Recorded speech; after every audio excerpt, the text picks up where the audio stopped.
In this episode, we take a big step from concepts into behavior, because cybersecurity is not only about knowing what risk is, it is about building habits that reduce risk day after day.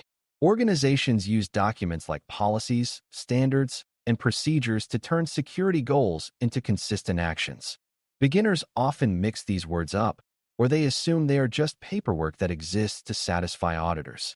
In reality, these documents are how an organization communicates expectations, sets minimum requirements, and ensures work is done the same safe way every time.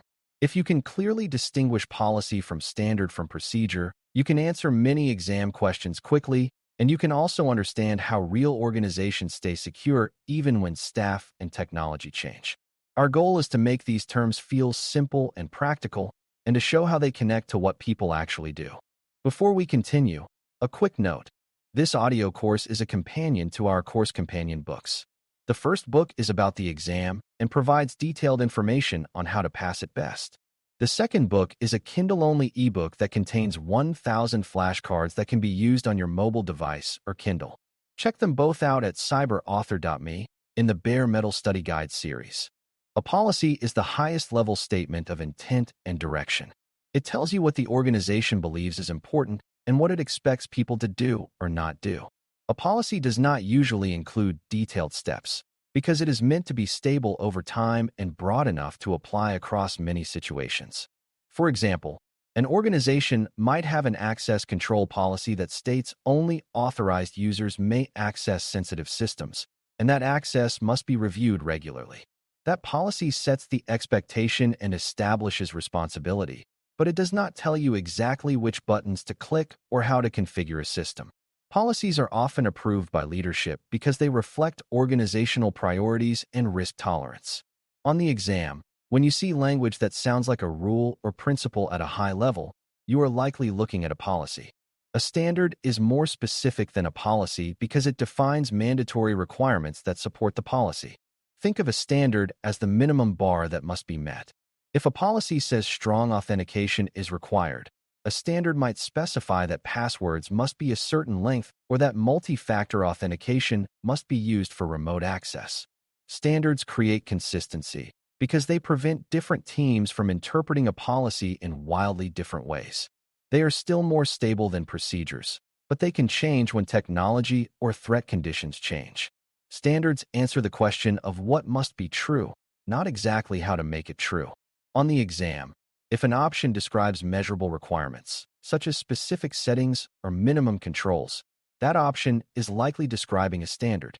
A procedure is the most detailed of the three because it describes step-by-step actions to perform a task in a consistent way. Procedures exist so that work is repeatable and so that the organization does not rely on one person's memory or personal style. For example, a patch management procedure might describe how to identify systems that need updates, how to test patches, how to schedule maintenance, and how to verify success afterward. Procedures are often written for the people doing the work, which means they include operational details. They may change more frequently because they depend on tools and workflows that evolve. Even though we are not doing hands-on configuration in this course, it is still important to understand that procedures translate requirements into action.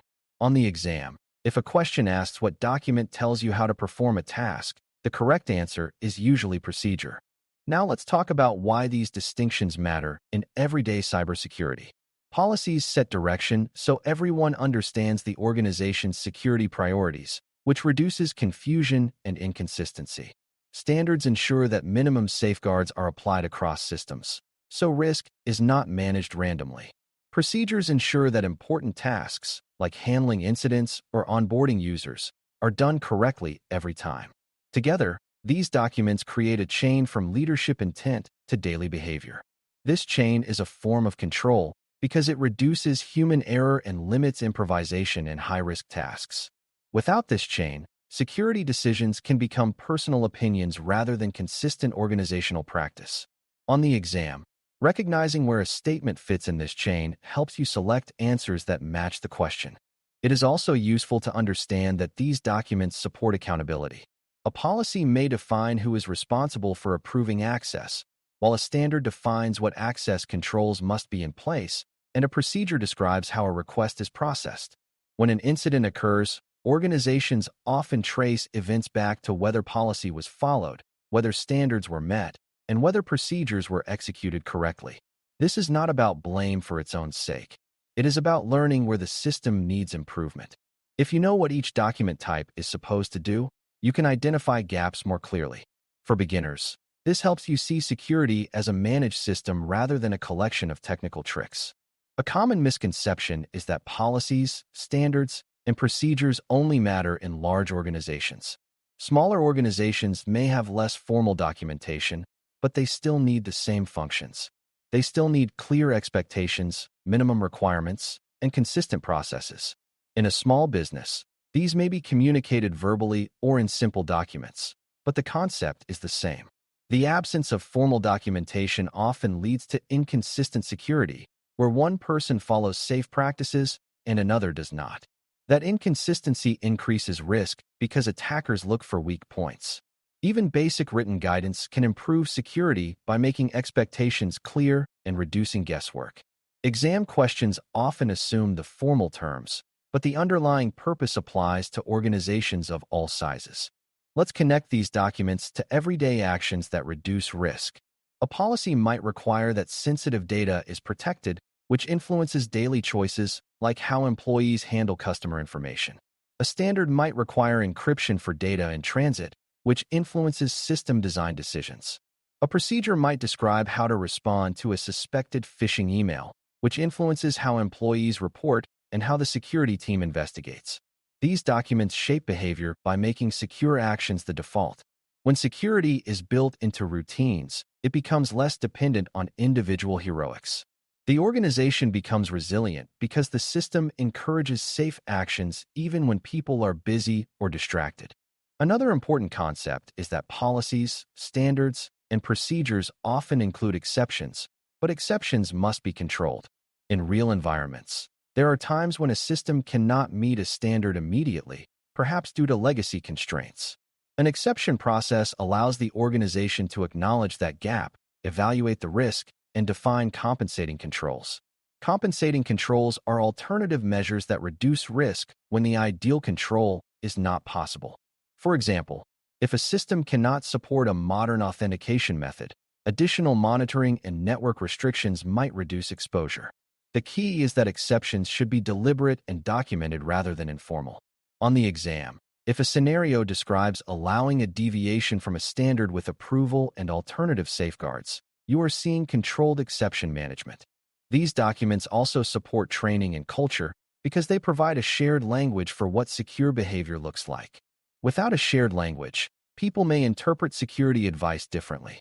For example, a policy might define acceptable use of company devices, which shapes how employees browse the internet or install software. A procedure might guide how to create and store passwords safely, which shapes daily habits.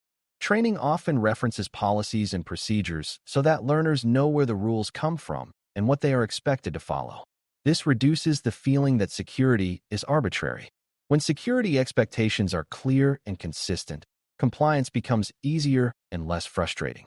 It is worth noting how these document types relate to governance and risk management. Governance is the process of setting direction and ensuring the organization is managing risk appropriately. Policies are a governance tool because they express leadership decisions. Standards support governance by defining measurable requirements that can be audited. Procedures support governance by making sure work is performed reliably and can be reviewed. This connection matters because many exam questions tie policies and standards to compliance and audit readiness. Even if you are not planning to work in governance, understanding this relationship helps you reason about why certain documents exist. They are not just paperwork, they are mechanisms for managing risk at scale. When you encounter exam questions about policies, standards, and procedures, pay close attention to what the question asks the document to accomplish. If the question is about high-level direction, look for policy language. If it is about specific mandatory requirements, look for standards. If it is about step-by-step how-to guidance, look for procedures. Also watch for language about recommendations versus requirements. Standards are usually mandatory, while guidelines are often recommended best practices that are not strictly required. That guideline concept can appear as a distractor in multiple-choice questions. The easiest way to avoid being tricked is to match the document type to the function being described. All of this becomes more intuitive when you think of security as a set of repeatable actions rather than a series of emergency responses. Policies tell you what the organization values and expects. Standards tell you the minimum safeguards that must exist. Procedures tell you how to perform tasks safely and consistently. Daily cybersecurity actions are simply people and systems following those three layers, even when no one is watching. When you understand this, you can see how security becomes part of normal operations, like safety procedures in a workplace.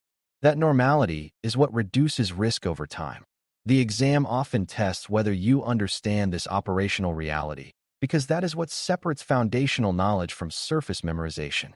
To conclude, policies, standards, and procedures are the documents that turn cybersecurity goals into everyday behavior. Policies provide high-level direction and intent. Standards define mandatory minimum requirements, and procedures provide detailed steps for consistent execution. Together, they create accountability, support training, and help organizations manage risk in a repeatable way. They also enable controlled exceptions and connect directly to governance and audit readiness. When faced with a question or a real situation, focus on what kind of guidance is needed and choose the document type that matches that function. If you keep one decision rule from this episode, make it this. When you see a security requirement, first ask whether you need direction, minimum measurable requirements, or step-by-step instructions, and then map it to policy, standard, or procedure accordingly. Thanks for listening. For more audio courses, daily newsletters, and more, please visit baremetalcyber.com.